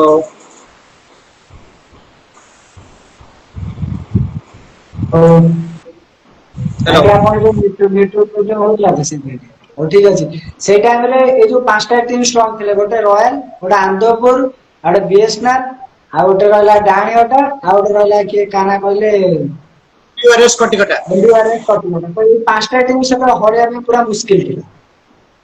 ହଁ ମାନେ ଟକରା ଟକରି ଚାଲେ। ଟକରା ଟକରି ଚାଲେ। ପାଖାପାଖି ଆପଣଙ୍କର ଯୋଉ ବିଏସନାଲ କୋଉ ବର୍ଷ ଅଧିକ ଚାମ୍ପିୟନ ହେଇଥିଲା? କୋଉ ବର୍ଷ ପର୍ଟିକୁଲାରଲି ଇୟର ତ ମନେ ନାହିଁ, କିନ୍ତୁ ସେ ଟାଇମରେ ୱିନିଂ ପ୍ରାୟ ପାଖାପାଖି ବହୁତ କମ ରହୁଥିଲା। ପାଖାପାଖି ମାକ୍ସିମମ୍ 5000 ମାକ୍ସିମମ୍। ଏବେ ଯୋଉଟା କି 10,000 15,000, କିନ୍ତୁ ସେ ଟାଇମରେ ମାକ୍ସିମମ୍ 5000 ଥିଲେ ବି ଆମେ 70,000 80,000 90,000 ଭଳିଆ କଲେକ୍ସନ ମାନେ ୱିନ୍ କରିଯାଉ। ମାନେ ଇୟର ଏଣ୍ଡିଙ୍ଗରେ ପାଖାପାଖି ମାନେ ୱିନିଂ ଆମାଉଣ୍ଟ ଟା ହେଇଯାଏ 90,000 80,000 ଏମିତି ହେଇଯାଏ ସେ ଟାଇମରେ। ମାନେ ଗୋଟେ ସିଜିନରେ। ହଁ ମାନେ ସେଇଟା ଆମେ 2013 ମନେ ଅଛି ବହୁତ ମ୍ୟାଚ ଜିତିଛୁ। ବହୁତ ମ୍ୟାଚ। ବହୁତ ମ୍ୟାଚ୍। 13 ବହୁତ ମ୍ୟାଚ 13 14 15 ଏ ତିନି କଣ୍ଟିନ୍ୟୁସଲି ଯୁଆଡେ ଗଲୁ ଚମ୍ପିୟନ। ଆଉ ସେ ପର୍ଟିକୁଲାରଲି ପ୍ରୀତିପୁର ସାଇଡ, ପ୍ରୀତିପୁର, କୁଆଁରପୁର, ଆଉରି ଆଉ ଉତ୍ତରପୁର, ସେପଟ ସାଇଡ ଯାହା ସବୁ ରହିଲା ସେପଟେ ଯୁଆଡେ ଯିବୁ ମାନେ ଚମ୍ପିୟନ। ଆଉ ସେତେବେଳେ ଆମର ବସିଥିଲା। ତ ଆପଣ ଯେତିକି ଟୁର୍ଣ୍ଣାମେଣ୍ଟ ଖେଳିଛନ୍ତି, ସେ ଟୁର୍ଣ୍ଣାମେଣ୍ଟ ଭିତରୁ କୋଉ ଗୋଟିଏ ଟୁର୍ଣ୍ଣାମେଣ୍ଟ କହିବେ ହଁ ଏଇ ଟୁର୍ଣ୍ଣାମେଣ୍ଟ ଆମେ ନିହାତି ପିକ୍ଚର ଧରିବୁ, ଏଇ ଜାଗାକୁ ଆମେ ସିଓର ଯିବୁ ଖେଳିବା ପାଇଁ। ମାନେ ଗୋଟେ ମେମୋରେବଲ ଟୁର୍ଣ୍ଣାମେଣ୍ଟ ହବ, ଗୋଟେ ସ୍ୱପ୍ନ ଥାଏ ସମସ୍ତଙ୍କର ଏଇଠି ଖେଳିବା ପାଇଁ। ଦୁର୍ଗା ପଡିଆ ପ୍ରୀତିପୁର। ଦୁର୍ଗା ପଡିଆ ପ୍ରୀତିପୁର। ଦୁର୍ଗା ପଡିଆର ଟୁର୍ଣ୍ଣାମେଣ୍ଟ ଯୋଉଟା ହୁଏ ସବୁଠୁ ବେଷ୍ଟ ଟୁର୍ଣ୍ଣାମେଣ୍ଟ। ତାଙ୍କର ଖେଳ ଯେମିତି ହଉନା କାହିଁକି ତାଙ୍କର ଆରେଞ୍ଜମେଣ୍ଟ ଆଉ ଯୋଉ ମ୍ୟାନେଜମେଣ୍ଟ ଯୋଉ କମିଟି ରହିଛି ସେଇଟା ହଉଛି ମତେ ଭଲ ଲାଗେ। ଆଉ ଆଜ୍ଞା। ଏବେ ତ ମ୍ୟାଚ ଷ୍ଟାର୍ଟ ହେଲା ବେଳକୁ 11ଟା କହିଦଉଛନ୍ତି, ହେଲେ ଖେଳ ଷ୍ଟାର୍ଟ ହବ 3:30। ସେତେବେଳେ ଆମେ ସକାଳ 7ଟାରେ ହଁ ଯାଇ ସାଢେ ପହଞ୍ଚିଛୁ। ତିନିଟା ହେଇଗଲାଣି। ସକାଳ ସେଟା 7ଟାରେ ଆମେ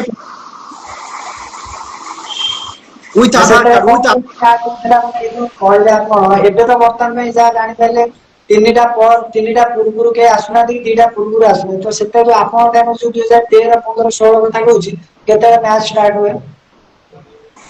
ଆମର ମ୍ୟାଚ ଟାଇମିଂ ଏବେ ଯାହା ଲେଖା ହଉଥିଲା 10ଟା କିନ୍ତୁ 12ଟା ସୁଦ୍ଧା ଷ୍ଟାର୍ଟ ହେଇଯାଇଥାଏ ମ୍ୟାଚ।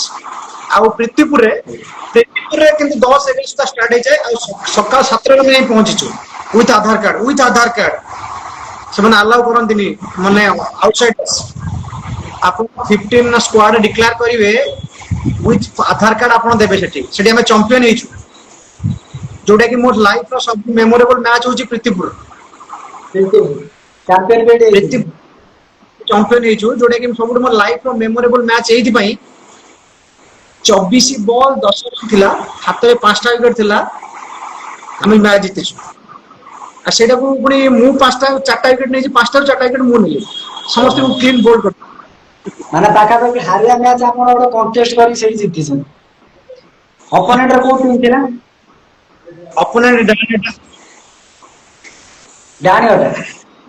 ଡାହାଣଟା ଅପୋନେଣ୍ଟ ଥିଲା ଶୁଣ ସେ ମ୍ୟାଚ୍ ଟା ମାନେ ଯଦି ମୋ ମାନେ ଏବେ ବି କହିଲେ ମତେ ସବୁଠୁ ଭଲ ଲାଗେ ସେ ମ୍ୟାଚ୍ ଟି ଫାଇନାଲ ମ୍ୟାଚ୍ ସେ ସବୁ ସମସ୍ତେ ଟସ୍ ଜିତିକି ମାନେ ବୋଲିଂ ନିଅନ୍ତି ଯେତେବେଳେ ଆଜ୍ଞା ଫାଇନାଲ ମ୍ୟାଚ୍ ପଡିଲା ଟସ୍ ଯେତେବେଳେ ପଡିଲା ଟସ୍ ଜିତି ବ୍ୟାଟିଂ ନେଲି ସମୟ ମତେ ରାକେଶ ସାର୍ ପଚାରିଥିଲେ ଆଉ ସବୁ ଟିମ୍ ତ ଟସ୍ ଜିତିକି ବୋଲିଂ ନଉଛନ୍ତି ଆପଣ କାହିଁ ବ୍ୟାଟିଂ ନେଲେ ମୁଁ ବ୍ୟାଟିଂ କହିଲି ନେଲା ସବୁ ଟିମ୍ ମୁଁ କହିଥିଲି ସବୁ ଟିମ୍ ସବୁ ଟିମ୍ ଠାରୁ ଆମ ଟିମ୍ ଡିଫରେଣ୍ଟ ଆମର ଆମେ ଏଇଟା ୱେ ମ୍ୟାଚ୍ ଅଫ୍ ଜିତିଯାଇଥିଲୁ। ହଁ ମୁଁ କହିଲି ଆମର ୱେ ଅଫ୍ ଥିଙ୍କିଂ ଟିକେ ଅଲଗା ତେଣୁ ଆମେ ଭାବୁଛୁ ଆମେ ଭଲ ସ୍କୋର କରିପାରିବୁ ତେଣୁ ନେଇଛୁ ଆଉ 12 ଓଭର ତ ମ୍ୟାଚ୍ ଥିଲା ଆପଣ ଯେତିକି ମ୍ୟାଚ୍ ଖେଳିଛନ୍ତି ମାନେ ଲଙ୍ଗ ବାଉଣ୍ଡ୍ରି ଫର୍ମାଟ ଆଉ ସର୍ଟ ବାଉଣ୍ଡ୍ରି ଦିଟା ଫର୍ମାଟ ଭିତରୁ ଲଙ୍ଗ ବାଉଣ୍ଡ୍ରି ଫର୍ମାଟ ଆପଣ ସବୁଠୁ ମେମୋରେବଲ ମ୍ୟାଚ୍ କୋଉଟା ଲଙ୍ଗ ବାଉଣ୍ଡ୍ରି? ଲଙ୍ଗ ବାଉଣ୍ଡ୍ରିର ଆଜ୍ଞା ଲଙ୍ଗ ବାଉଣ୍ଡ୍ରିର ମେମୋରେବଲ ମ୍ୟାଚ୍ ସେ ଯୋଉ 107 ମାରିଥିଲି ସେଇଟା ତ ମତେ ବହୁତ ଭଲ ଲାଗିଥିଲା ତାପରେ ବିଞ୍ଝାରପୁର ଯାଇଥିଲୁ ଖେଳିବା ପାଇଁ ସେ ଗୋଟେ ଟିମ୍ ସେ କଣ ସେ ମୁସଲିମ ଟିମ୍ ପୁରା ସ୍କ୍ୱାଡ୍ ଥିଲା ତାଙ୍କ ନାଁ ଟା ମନେ ପଡୁନି ସେ ଟିମ୍ ନା ଆଜ୍ଞା। ତାଙ୍କ ଏଗେନ୍ଷ୍ଟ ଗୋଟେ 72 ମାରିଥିଲି ସେଇଟା ଭଲ ଲାଗିଥିଲା ତ ଲଙ୍ଗ ବାଉଣ୍ଡ୍ରି ଆପଣ ମେମୋରେବଲ ମ୍ୟାଚ୍ ସର୍ଟ ବାଉଣ୍ଡ୍ରି କୋଉ ଏମିତି କୌଣସି ଗୋଟେ ମ୍ୟାଚ୍ ଅଛି ଯୋଉଟା ସବୁଦିନ ପାଇଁ ଆପଣଙ୍କ ମାନେ ମନରେ ଏପର୍ଯ୍ୟନ୍ତ ଆରମ୍ଭ କରି ଆଗକୁ ମଧ୍ୟ ମନେ ରହିବ? ମୁଁ କହିଲି ସେ ଫାଇନାଲ ମ୍ୟାଚ୍ ଡାହାଣୀଟା ବର୍ସେସ ଫାଇନାଲ ବିଏସ୍ଏଲ୍ ଏଇଟା ପ୍ରୀତିପୁର ଏଇଟା ଏଇଟା ଏଇଟା କୋଉ ମସିହା କଥା କହୁଛନ୍ତି? 2013 ସେ ଯୋଉ ଚେକ୍ ମିଳିଥିଲା ମତେ ମ୍ୟାନ ଅଫ ଦ ମ୍ୟାଚ୍ ର ସେ ଚେକ୍ ଏବେ ବି ମୋ ପାଖରେ ଅଛି ଏବେ ବି ଅଛି ତ ଆପଣ ଯେତିକି ମ୍ୟାଚ୍ ଖେଳିଛନ୍ତି ଅନବିଲିଭେବଲ ମ୍ୟାଚ୍ ଆଜ୍ଞା ତ ଯେତିକି ମ୍ୟାଚ୍ ଖେଳିଛନ୍ତି ସବୁ ଜାଗାରେ ତ ପ୍ରାୟ man of the match man of the series ଆପଣ ହେଇଥିବେ ଏମିତି ଗୋଟେ କୌଣସି ଜାଗା ଯୋଉଠି ମ୍ୟାନ ଅଫ ଦ ସିରିଜ ହେଇଛନ୍ତି ଏବଂ ମ୍ୟାନ ଅଫ ଦ ମ୍ୟାଚ୍ ମଧ୍ୟ ହେଇଛି ଗୋଟେ ଖୁସି ଲାଗେ ହଁ ମୁଁ ଆଜି ମ୍ୟାନ ଅଫ ଦ ମ୍ୟାଚ୍ ହେଇଛି ଖୁସି ଲାଗେ? ସେଟା ତ ବହୁତ ହେଇଛି ସେମିତି ପ୍ରୀତିପୁର ସେ ଯୋଉ ପ୍ରୀତିପୁର ସେଇଟା ବି ହେଇଥିଲି ମ୍ୟାଚ୍ ହେଇଥିଲି ମ୍ୟାଚ୍ ସିରିଜ ହେଇଥିଲି ବେଷ୍ଟ ଆଜ୍ଞା କ୍ୟାପ୍ଟେନ୍ ଆୱାର୍ଡ ବି ପାଇଥିଲି ଆଉ ଆଉରିରେ ପାଇଥିଲି ଆଉରିରେ ମୋ ଗୋଟେ ବଡ ଫଟୋ ବି ଲଗା ହେଇଥିଲା ସେଠି ମ୍ୟାନ ଅଫ ଦ ଆଜ୍ଞା ସିରିଜ ହେଇଥିଲି ହେଇଥିଲି ଆହୁରି ଫିଲ୍ଡ ଟା ନା ଯୋଉ ଯାତ୍ରା ହୁଏ କୌଣସି ମନେ ପଡୁନି ସେ ଫିଲ୍ଡ ନା ଯାହା ବି ତ ହଉ ସେଠି ବର୍ତ୍ତମାନ ପାଇଁ ଆମ ରାଜା ଭାଇଙ୍କର ଗୋଟେ କ୍ୱେଶ୍ଚନ ଅଛି ଲଙ୍ଗ ବାଉଣ୍ଡ୍ରି ଟପ୍ 5 ବ୍ୟାଟ୍ସମ୍ୟାନ ନାଁ କହିବେ? ପ୍ରଥମ ନାମ ତ ଆସିବ ରାଜା ଭାଇ ୱାସି ରାଜା ଯାହାର ଭାଇ ନାଁକୁ ଯାର ତା ନାଁ ଟା ମୁଁ ୱାସି ବୋଲି ଦେଇଥିଲି ସେଖ୍ ୱାସିଫ ଜାଭେଦ ହଁ ୱାସି ରାଜା ଭାଇ ନାଁ ତ ସମସ୍ତେ ଜାଣିଛନ୍ତି ସେଇଟା ସେ ପଚାରିବେ ସେ ନେମ୍ ଟା ମୁଁ ହିଁ ଦେଇଥିଲି ତ ଆଉ ବାକି 4ଟା ବ୍ୟାଟ୍ସମ୍ୟାନ ନାଁ କହିବେ? ହଁ ଲଙ୍ଗ ବାଉଣ୍ଡ୍ରିର ମାନେ କରେଣ୍ଟଲି ନା ପୂର୍ବରୁ ଯିଏ ଥିଲେ ସବୁ? ନା ଠିକ ଅଛି ମାନେ ଅଲ ଟାଇମ କହିପାରିବେ ଆପଣଙ୍କ କ୍ରିକେଟିଂ କ୍ୟାରିୟର ଭିତରେ ହଁ କ୍ରିକେଟିଂ କ୍ୟାରିୟର ଭିତରେ ଫାର୍ଷ୍ଟରେ ଆସିବେ ଓମ୍ ପ୍ରକାଶ ରଣା ଓମ୍ ପ୍ରକାଶ ଘର କୋଉଠି? ଷାଠିବାଟି ସେ ଷାଠିଏ ଜବରଦସ୍ତ ପ୍ଲେୟାର ଯାହା କୁହନ୍ତି player in player Om Prakash Rana fast ଆସିବେ ସେକେଣ୍ଡରେ ଆସିବେ ଶକ୍ତି ମିଶ୍ର ତାଙ୍କ ଘର କୋଉଠି? ତାଙ୍କ ଘର ମୁରାଲିପୁର ତାପରେ ଥାର୍ଡରେ ଆସିବେ ସେଖ୍ ୱାସିଫ ଜାଭେଦ ଯାହା ତ ମୁଁ ବହୁତ ମ୍ୟାଚ୍ ଖେଳି ଆଉ ସେ ମତେ ଯୁଆଡେ ବି ଯାଏ ବହୁତ ମ୍ୟାଚ୍ ଖେଳି ଯାଇଛି ସେ ସର୍ଟ ହଉ କି ଲଙ୍ଗ ହଉ ଛାଡ ସେ ତ ବହୁତ ବଡ ଖେଳାଳି ଏବେ ତ କରେଣ୍ଟଲି ସେ ଚାଲିଛି ଆଉ ସବୁ ଡିଷ୍ଟ୍ରିକ୍ଟରେ ସେ ଅନଗୋଲ ଫନଗୋଲ ସବୁଆଡେ ଯାଉଛନ୍ତି ମୁଁ ଷ୍ଟାଟସ ଦେଖୁଛି ଆଜ୍ଞା ଆଉ ଫୋର୍ଥରେ ରହିବେ ଜଗା ମଧୁପୁର ଜଗା ମଧୁପୁର ଜଗା ଲେଫ୍ଟି ବ୍ୟାଟ୍ସମ୍ୟାନ ଜଣେ ଦୁର୍ଦ୍ଦଶ ବ୍ୟାଟ୍ସମ୍ୟାନ ତ ସେଇ ଟାଇମରେ ଦୁର୍ଦ୍ଦଶ ଆପଣଙ୍କ ଟପ୍ 5 ବ୍ୟାଟ୍ସମ୍ୟାନ ଇଏ ରହିବେ କଣ କହିଲେ? ମାନେ ଟପ୍ 5 ବ୍ୟାଟ୍ସମ୍ୟାନ ଏଇ ମାନେ ରହିଲେ ଆପଣ ମୁଁ ସେତେବେଳେ ଓପନିଂ କରିଥିଲି କଣ ମୁଁ ନିଜ କଥା କଣ କହିବି ସେତେବେଳେ ଓପନିଂ କରୁଥିଲି କିନ୍ତୁ ଖେଳ ଷ୍ଟାର୍ଟିଂ ଫାଷ୍ଟ ବଲରୁ ମୋର ବାଉଣ୍ଡ୍ରିରୁ ଷ୍ଟାର୍ଟ ହୁଏ ମାନେ ଫାଷ୍ଟ ବଲ୍ ପାଖାପାଖି ଷ୍ଟାର୍ଟ କରୁଛନ୍ତି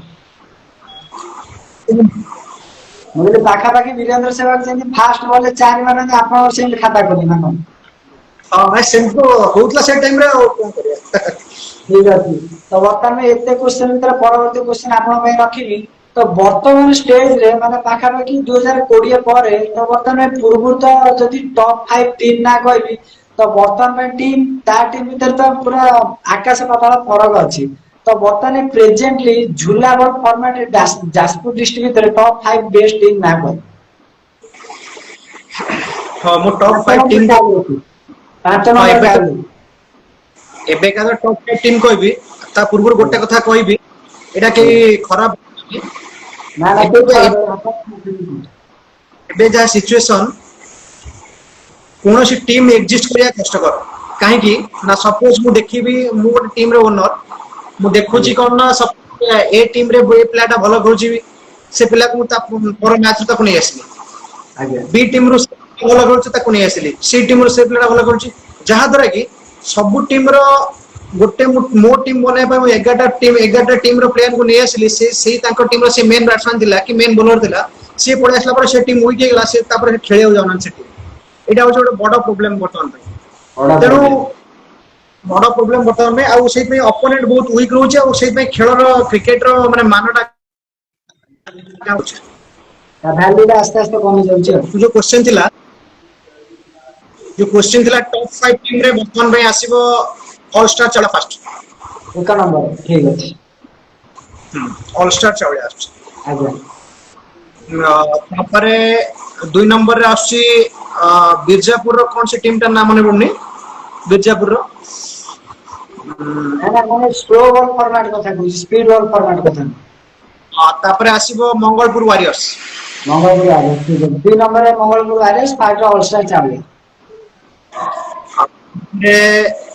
3 ନମ୍ବରରେ ଆସୁଛି ଫିୟରଲେସ୍ ଛତ୍ରପତି। ଆଜ୍ଞା। 4 ନମ୍ବରରେ 4 ନମ୍ବରରେ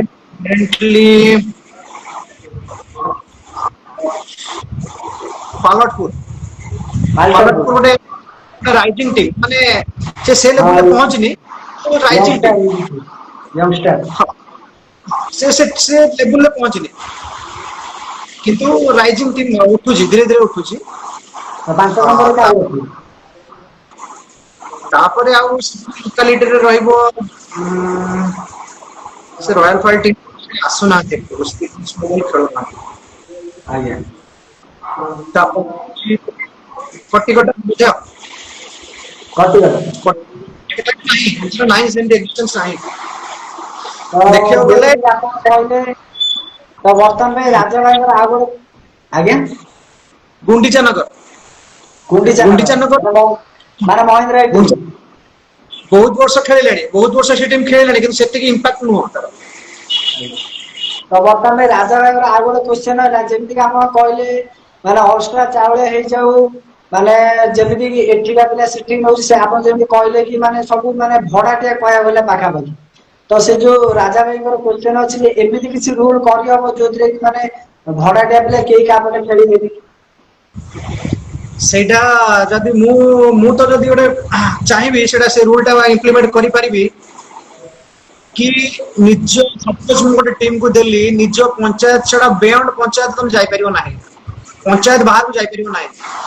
ଆଜ୍ଞା ଯୋଉଟା କି ଏବେ ଆଧାର କାର୍ଡ ଜେରକ୍ସ କମ୍ପଲସରୀ, ଆଧାର କାର୍ଡ ର ଜେରକ୍ସ କପି କମ୍ପଲସରୀ। ସପୋଜ ମୁଁ ଗୋଟେ ପଞ୍ଚାୟତକୁ ଦେଲି, ସପୋଜ ଗୋଟେ ମଙ୍ଗଳପୁର ପଞ୍ଚାୟତ, ମଙ୍ଗଳପୁର ପଞ୍ଚାୟତର ସେଇ ପଞ୍ଚାୟତ ପିଲା ହିଁ କେବଳ ସେ ଟିମରେ ଖେଳିପାରିବେ। ସେଇଟା ଆଜ୍ଞା ହେଲେ ଗୋଟେ ଟିମ ର କମ୍ବିନେସନ ଭଲ ରହିବ, ଆଉ ଅପୋନେଣ୍ଟ ଷ୍ଟ୍ରଙ୍ଗ ରହିବେ, ଯେତେବେଳେ ଖେଳିବାକୁ ଭଲ ଲାଗିବ। ଆଉ ଗୋଟେ ଟିମରେ Gilchrist, Sehwag, Hayden, Ricky Ponting, Tendulkar, ଆଉ ଗୋଟେ ଟିମରେ ଡଗଲସ ହଣ୍ଡ, ମାନେ କଣ ସେ ମାଖା ଏଣ୍ଟିନି, ମାନେ ସେ କିଏ ଯେମିତି କଣ? ସବୁ ରୁଲ ପ୍ଲେୟାର ଗୋଟେ ପଟେ ଆଉ। ହଁ ସେଇଟା ତ ହଉଛି, ଏବେକା ଟିମରେ ସେଇଆ ହିଁ ହଉଛି। ତ ସେଇଥିପାଇଁ ବର୍ତ୍ତମାନ ଅପୋନେଣ୍ଟ ପାଇଁ ତ ବର୍ତ୍ତମାନ ଯେତିକି ଆପଣ ଖେଳିଲେଣି, ବର୍ତ୍ତମାନ ଏଇ କିଛିଟା ସିଜିନ ହବ, 5ଟା ଖଣ୍ଡେ ସିଜିନ ହବ, ତ ଆପଣଙ୍କ ହିସାବରେ ଯେତିକି ବି ଆପଣ ଖେଳୁଛନ୍ତି ଆସିକି, ମାନେ ଛୁଟିରେ ଆସିକି ଆପଣ ଖେଳୁଛନ୍ତି, ଟପ୍ 5 ବ୍ୟାଟ୍ସମ୍ୟାନ ଏବଂ ଟପ୍ 5 ବୋଲର ନା କହିବେ, ଝୁଲା ball format, slow ball format. Top 5 batsman. ଆଜ୍ଞା। ଟିକେ ମାନୁଛି ଟିକେ ଡିଫିକଲ୍ଟ ହବ, ତଥାପି ଆପଣ ଆନ୍ସର ଦେଇପାରିବେ ମୋ ହିସାବରେ। ଶୁଣନ୍ତୁ ଆକ୍ଚୁଆଲି ମୁଁ କହିବାକୁ ଗଲେ ମତେ ଟିକେ ଅନଅର୍ଥୋଡକ୍ସ ସର୍ଟ ଗୁଡା ମୋର ଟିକେ ପସନ୍ଦ ନୁହଁ। ମାନେ ଏ ଯୋଉ ଯୋଉଟା ଗଳା ଏମିତି ଆଜ୍ଞା ଆକ୍ଚୁଆଲି ଲାଇକ୍ କରେନି। ସେଇ ବେସିସ୍ ତଥାପି ମତେ ଟପ୍ 5 ବାଛିବାର ଅଛି। ତେଣୁ ଯିଏ ସ୍କୋର କରୁଛି ତାର ଟପ୍ 5 ରେ ଆମେ କାଉଣ୍ଟ କରିବା। ନିହାତି ନିହାତି ନିହାତି ଏକ ଟପ୍ 5 ନମ୍ବର ରେ କାହାକୁ ସେମି ରଖିବେ? ମୁଁ ଯେହେତୁ ମୁଁ ଲାଇକ୍ କରେ କ୍ରିକେଟିଂ ସଟ୍ ଆକାଶ ସୃଷ୍ଟିକୁ 1 ନମ୍ବର ରଖିବି। ଆକାଶ ସୃଷ୍ଟି। ଆକାଶ ପୃଷ୍ଟି 1 ନମ୍ବରରେ ରଖିବେ। ଠିକ ଅଛି ତ 2 ନମ୍ବରରେ କାହାକୁ ରଖିବେ? 2 ନମ୍ବରରେ ଗୋଟେ ଅନଅର୍ଥୋଡକ୍ସ ସଟ୍ ପାଖକୁ ଯିବି ଅମିତ ଦ ଡେଞ୍ଜରିୟସ ଅମିତ।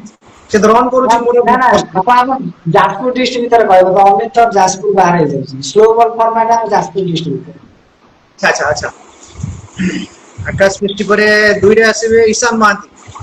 ଈଶାନ ମହାନ୍ତି ମଙ୍ଗଳପୁର ଆର୍ଏସ୍ ଟିମର ଏକ ସକ୍ଷମ ବ୍ୟାଟ୍ସମ୍ୟାନ ଠିକ ଅଛି। ତାପରେ ଈଶାନ ମହାନ୍ତି ପରେ 3 ନମ୍ବରରେ ଆସିବେ ସୁଧାକର ସାହୁ। ସୁଧାକର ସାହୁ ଅଲଷ୍ଟାର ଚାଉଳିଆର ଗୋଟେ ଓପନର ଠିକ ଅଛି। ତାପରେ 4 ନମ୍ବରରେ 4 ନମ୍ବରରେ ଆସିବେ କିରଣ ସାମଲ। କିରଣ ସାମଲ। 5 ନମ୍ବରରେ 5 ନମ୍ବରରେ ଜଗା ମିଷ୍ଟର ଜଗା। ନା ନା ମୋହନ ମାଝୀ ନିଅନ୍ତୁ ଆପଣ ଆକ୍ଚୁଆଲି କୁହନ୍ତୁ କିଏ 5 ନମ୍ବରରେ ଆସିବେ? ଆକ୍ଚୁଆଲି ଶୁଣ ସ୍କୋର ତ କରୁଛ ନା ଭାଇ ମୁଁ କହିଲି ବା ଆଗେ ମୁଁ କହିଲି କ୍ରିକେଟିଂ ସଟ୍ ପାଇଁ ସେମାନଙ୍କୁ ଚୁଜ୍ କଲି। ଆଜ୍ଞା କ୍ରିକେଟିଂ ସଟ୍ ଚୁଜ୍ କଲି ସୁଧାକୁ ମଝିରେ ଏଇଥିପାଇଁ ଇନସର୍ଟ କଲି ସେ ଭଲ ସ୍କୋର କରୁଛି। ଆଜ୍ଞା କିନ୍ତୁ ଆକାଶ ପୃଷ୍ଠ ପ୍ରପର କ୍ରିକେଟିଂ ସଟ୍ ଈଶାନ ମହାନ୍ତିର କ୍ରିକେଟିଂ ସଟ୍ କିରଣର କ୍ରିକେଟିଂ ସଟ୍ କିନ୍ତୁ ଆଜ୍ଞା ଜଗା ଆଉ ଇଏ ରହିଲେ ସୁଧା କିନ୍ତୁ ଆଜ୍ଞା ପ୍ରଥମେ ବିଏସ୍ଏନ୍ଏଲ୍ ଟିମରେ ଖେଳୁଥିଲା। ସେ ଆଜ୍ଞା ନର୍ମାଲ କ୍ରିକେଟିଂ ସଟ୍ ଖେଳୁଥିଲା। ଆଜ୍ଞା ଆଉ ସେମାନେ ସମସ୍ତେ ବିଏସ୍ଏନ୍ଏଲ୍ ଟିମରେ ଖେଳିଛନ୍ତି। ଆଜ୍ଞା କିରଣ ସୁଧା ଇଶାନ ହୋତା ସମସ୍ତେ ବିମଳ ସମସ୍ତେ ବିଏସ୍ଏନ୍ଏଲ୍ ଟିମରେ ଖେଳିଛନ୍ତି। ସମସ୍ତେ ଖେଳିଛନ୍ତି ନାଇଁ। ତ ବର୍ତ୍ତମାନ ଟପ୍ 5 ବେଷ୍ଟ ବୋଲର ତ ସ୍ଲୋ ବଲ୍ ଫର୍ମାଟରେ ଟପ୍ 5ଟା ବୋଲର ବାଛି 1 ନମ୍ବରରେ କାହାକୁ ରଖିବେ? 1 ନମ୍ବରରେ ସୁଧାକର ସାହୁ। ସୁଧାକର ସାହୁ ତ 2 ନମ୍ବରରେ ସୁଧାକର ସାହୁ ବଲ୍ ଆକ୍ଚୁଆଲି ମତେ ଖେଳ ମତେ ପ୍ରୋବ୍ଲେମ ହୁଏ। କୋଉଟା ଇନ୍ କୋଉଟା ଆଉଟ୍ ତାର ଠିକ୍ ଠିକଣା ନାହିଁ ମତେ ହସିବ ପକେଇବ ସେ କୋଉଟା ଇନ୍ କୋଉଟା ଆଉଟ୍ ସେଇଟା ଟିକେ ବୁଝିବା କଷ୍ଟ ରୁହେ। କିନ୍ତୁ ବଲ୍ ପଡିଲା ପରେ ମାର୍କ କରିପାରିବ ନହେଲେ ତ ଜାଣିବନି ଫିଙ୍ଗର ତ ବହୁତ ପ୍ରୋବ୍ଲେମ କରାଏ ସେଇଟା। ତ 2 ନମ୍ବରରେ କାହାକୁ ରଖିବେ? 2 ନମ୍ବରରେ ପର୍ଟିକୁଲାର ଜଣେ ବୋଲର ମନେ ପଡୁନି।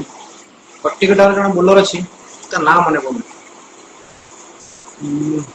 ଯଦି ତ ଭିତରୁ ଠିକ ସେ ଅଛି ଭଲ ଆପଣ ଆଜ୍ଞା ତ 3 ନମ୍ବରରେ କାହାକୁ ରଖିବେ? 3 ନମ୍ବରରେ ମହେନ୍ଦ୍ର ମହେନ୍ଦ୍ର ବଡ ବୋଲିଂ କିଏ? ମହେନ୍ଦ୍ର ଗୁଣ୍ଡିଚା ନଗର। ମହେନ୍ଦ୍ର ଭାଇ ଠିକ ଅଛି ମହେନ୍ଦ୍ର ଭାଇ ତ 4 ନମ୍ବରରେ କାହାକୁ ରଖିବେ? ଯାଜପୁର ଭିତରେ ଆମ ସ୍ଲୋ ବଲ୍ ଫର୍ମାଟରେ ଶୁଣ ସତ କଥା ମାନେ କହିବାକୁ ଗଲେ ଯୋଉ ମାନେ କରେଣ୍ଟଲି ଖେଳୁଥିବା ପ୍ଲେୟାର ନା ନା ସବୁ ଅଲ୍ ଟାଇମ୍? କରେଣ୍ଟଲି ନା କହିବେ ବର୍ତ୍ତମାନ ଯିଏ ଖେଳୁଛନ୍ତି। ଆଚ୍ଛା କରେଣ୍ଟଲି ସେ ଟିମ୍ ଗଲେ ଟପ୍ 3 ଗଲେ ସୁଧାକର ପର୍ଟିକୁଲାର ସେ ପ୍ଲେୟାର ନାଁ ମନେ ପଡୁନି 3 ରହିଲେ ମହେନ୍ଦ୍ର। ଯାଜପୁର ରୟାଲ ର ଗୋଟେ ପକାଏ ଲେଫ୍ଟି ପକାଏ ତା ନାଁ ଟା ମନେ ପଡୁନି। ଆଜ୍ଞା ତ 5 ନମ୍ବରରେ କାହାକୁ ରଖିବେ? 5 ନମ୍ବରରେ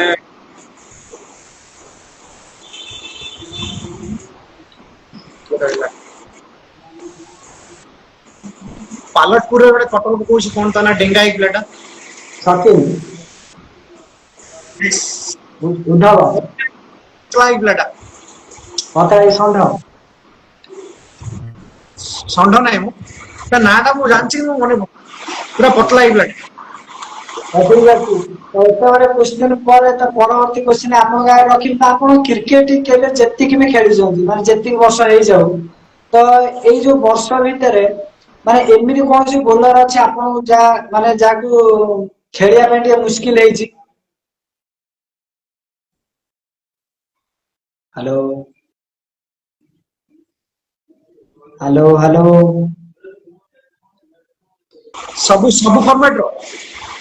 ହ୍ୟାଲୋ ହଁ ଭାଇ ନା ମୁଁ କହିଲି ଯେତିକି ଆପଣ ଖେଳିଛନ୍ତି ଆପଣ କ୍ରିକେଟ କେବେ ଯେତିକି ଖେଳିଛନ୍ତି ଏମିତି ଗୋଟେ ବୋଲର ଅଛି ଯେକି ଆପଣ ମାନେ ଖେଳି ମାନେ ଲଙ୍ଗ ବାଉଣ୍ଡ୍ରି ଫର୍ମାଟ ହେଇଯାଉ ସର୍ଟ ବାଉଣ୍ଡ୍ରି ଫର୍ମାଟ ହେଇଯାଉ ଏଇ ଦିଟା ଫର୍ମାଟ ରେ ଏମିତି ବୋଲର ଦିଟା ନାଁ କୁହନ୍ତି ଯେ ଆପଣ ଖେଳିବା ପାଇଁ ଟିକେ ମୁସ୍କିଲ ଲଙ୍ଗ ବାଉଣ୍ଡ୍ରି ଫର୍ମାଟ ରେ କହିପାରିବେ ସର୍ଟ ବାଉଣ୍ଡ୍ରି ଫର୍ମାଟ ରେ ବି କହିପାରିବେ। ଲଙ୍ଗ ବାଉଣ୍ଡ୍ରିରେ ଜଗା ସରି ଆଶିଷ ଆଶିଷ ଯୋଉ ଆମର ୱାସିର ଭାଇ ଆଶିଷ। ଆଜ୍ଞା ତାକୁ ଖେଳିବା ପାଇଁ ଆପଣ ମୁସ୍କିଲ ହୁଏ। ମାନେ ବହୁତ ସ୍ପିଡ ରେ ମାରିବେ 6ଟାରୁ 4ଟା ୟର୍କର ବଲ୍ ଥିବ। ଆଜ୍ଞା ଆଶିଷ ତ ଆଶିଷ ବର୍ତ୍ତମାନ ସର୍ଟ ବାଉଣ୍ଡ୍ରି ଫର୍ମାଟ ରେ ଯୋଉ ଆମ ଯୋଉ ସ୍ଲୋ ବଲ ଫର୍ମାଟ ରେ କାହାକୁ ଖେଳିବା ଟିକେ ମୁସ୍କିଲ ହୁଏ। ବାଉଣ୍ଡ୍ରି ଫର୍ମାଟ ରେ ସୁଧାକର। ସୁଧାକର। ସବୁଠୁ ବେଷ୍ଟ ବୋଲର ତାକୁ ଅଶ୍ୱିନ ବିଏସଏନଏଲ ଖେଳୁଥିଲା କୋଉଠି ତାଙ୍କ ଘର? ଅଶ୍ୱିନ ଆମ ଟିମ ସବୁଠୁ ବେଷ୍ଟ ବୋଲର। ସବୁଠୁ ବେଷ୍ଟ ବୋଲର ତ ବର୍ତ୍ତମାନ ପାଇଁ କରେଣ୍ଟଲି ଯଦି ଆପଣଙ୍କୁ କୁହାଯାଏ କି ଗୋଟେ ଡ୍ରିମ ଇଲେଭେନ ଆପଣ ତିଆରି କରିବେ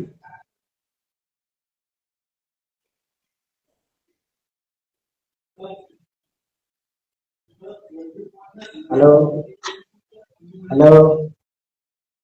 ହ୍ୟାଲୋ। ହଁ ଭାଇ ଯଦି କରେଣ୍ଟଲି ଯଦି କୁହାଯାଏ ଆପଣଙ୍କୁ ଆପଣ ନେଟୱର୍କ ପ୍ରୋବ୍ଲେମ ରହୁଛି ତ ଶୁଭା ଯାଉଛି। ହଁ ମୁଁ କହିଲି କରେଣ୍ଟଲି ଯଦି ଗୋଟେ ଡ୍ରିମ ଇଲେଭେନ ଆପଣ ନେଟୱର୍କ ଡ୍ରିମ ଇଲେଭେନ ଯଦି ଗୋଟେ ତିଆରି କରିବାକୁ ହେଲେ ତାହେଲେ ଆପଣ କାହାକୁ ରଖିବେ ଟିମ ରେ?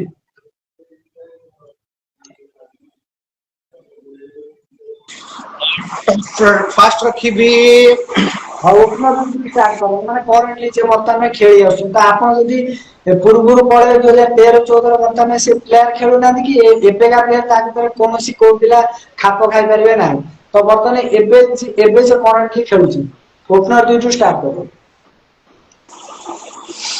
ଓପନର ରଖିବି ଇଶାନ ମହାନ୍ତି।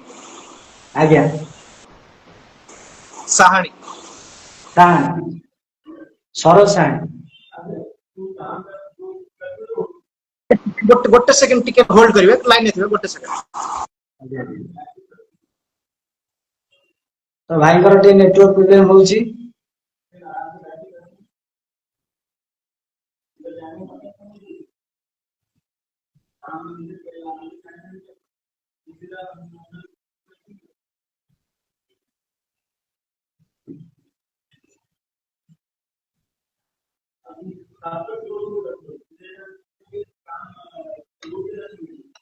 ହ୍ୟାଲୋ ଅଭିଷେକ ଭାଇ ହ୍ୟାଲୋ।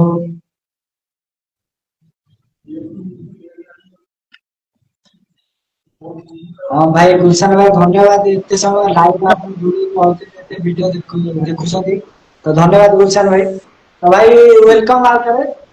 ତ ଯେମିତି କହିଲି ଗୋଟେ ଡ୍ରିମ ଇଲେଭେନ ତିଆରି କରିବେ ଆପଣ ତ ଫାଷ୍ଟ ଓପନର ଦୁଇଟି ଚୁଜ କରିଦେଲେ ଗୋଟେ ଇଶାନ ମହାନ୍ତି ଏବଂ ସରୋଜ ସାହାଣୀ ତ 3 ନମ୍ବରରେ କାହାକୁ ରଖିବେ? 3 ନମ୍ବର ରହିବେ କିରଣ ସାମଲ। କିରଣ ସାମଲ 4 ନମ୍ବରରେ?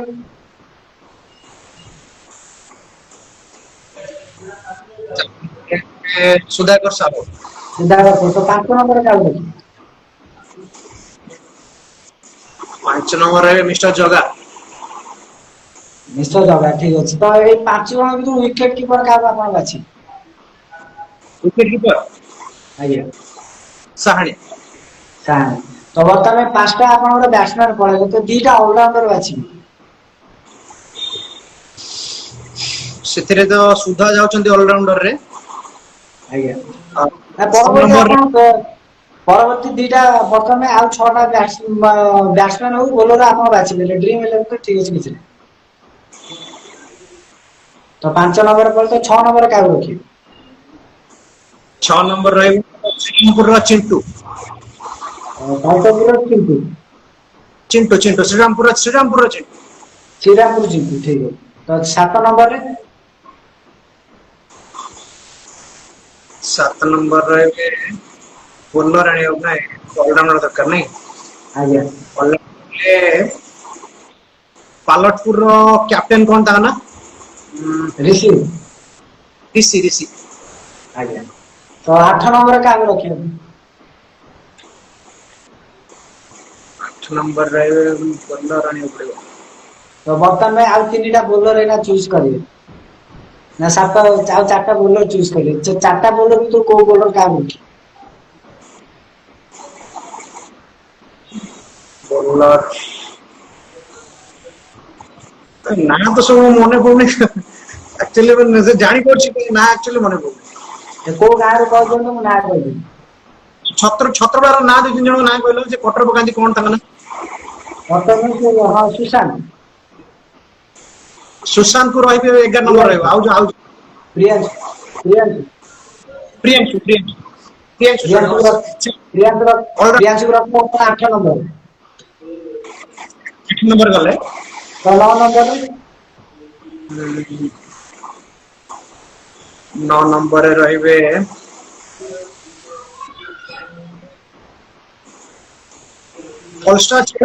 ହାଇଟ୍ କମ କଣ ତାଙ୍କ କ୍ରିଷ୍ଣା ନାଁ କ୍ରିଷ୍ଣା କ୍ରିଷ୍ଣା। କ୍ରିଷ୍ଣାକୁ ରଖିବେ 9 ନମ୍ବର। ତ 10 ନମ୍ବରରେ କାହାକୁ ରଖିବେ? 10 ନମ୍ବର ରହିବେ ମଧୁପୁରର ଜିତୁନ ଅସିତ।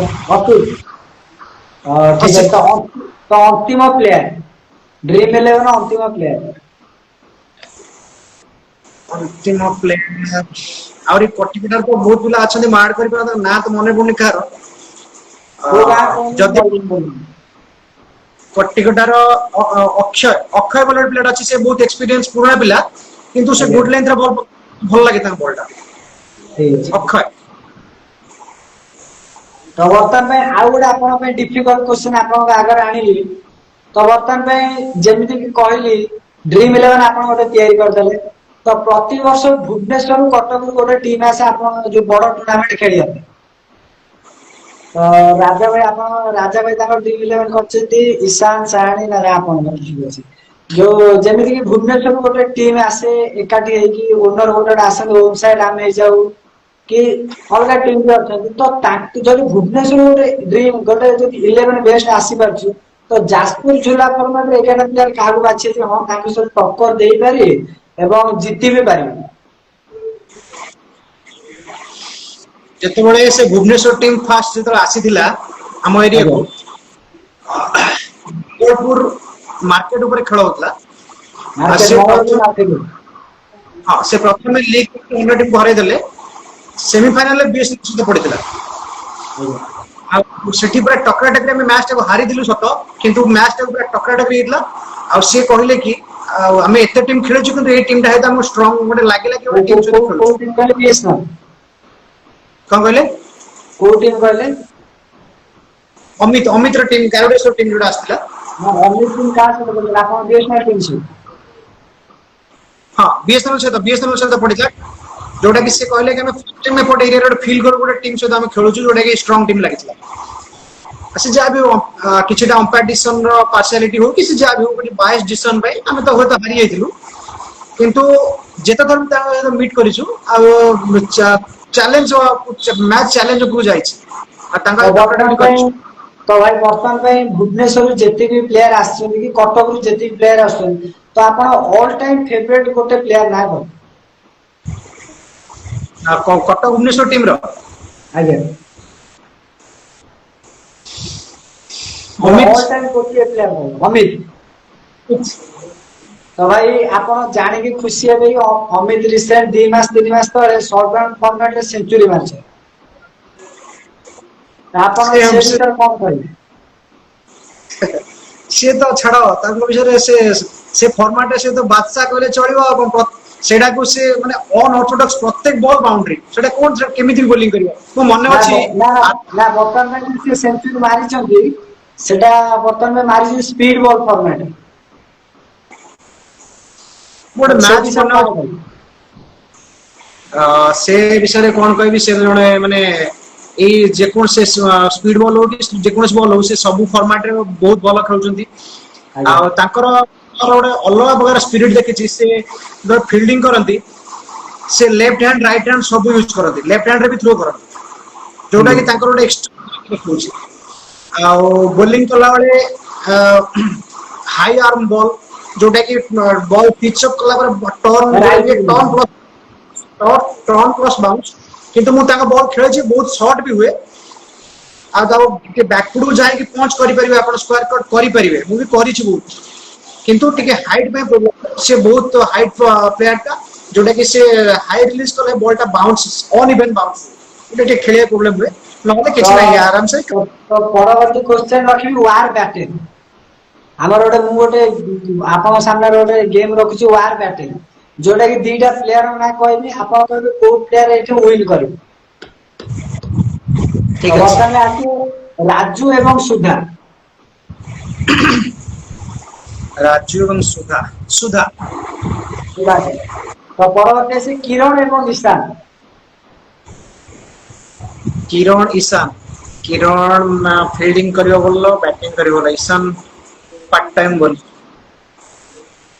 किरण किरण तो वर्तमान में पपना वर्सेस होता बीतनारा पपना एवं मंगलपुर वारियर्स होता होता होता तो रुमन वर्सेस विमन रोमन रुमन तो वर्तमान में साहानी एवं बंटी फियरलेस बंटी सहानी साहानी तो आपण ये वार बैटल ए प्लेयर सब चूज करले तो वर्तमान परवर्ती क्वेश्चन रखियो आपण आईपीएल फेवरेट टीम की आरसीबी काहे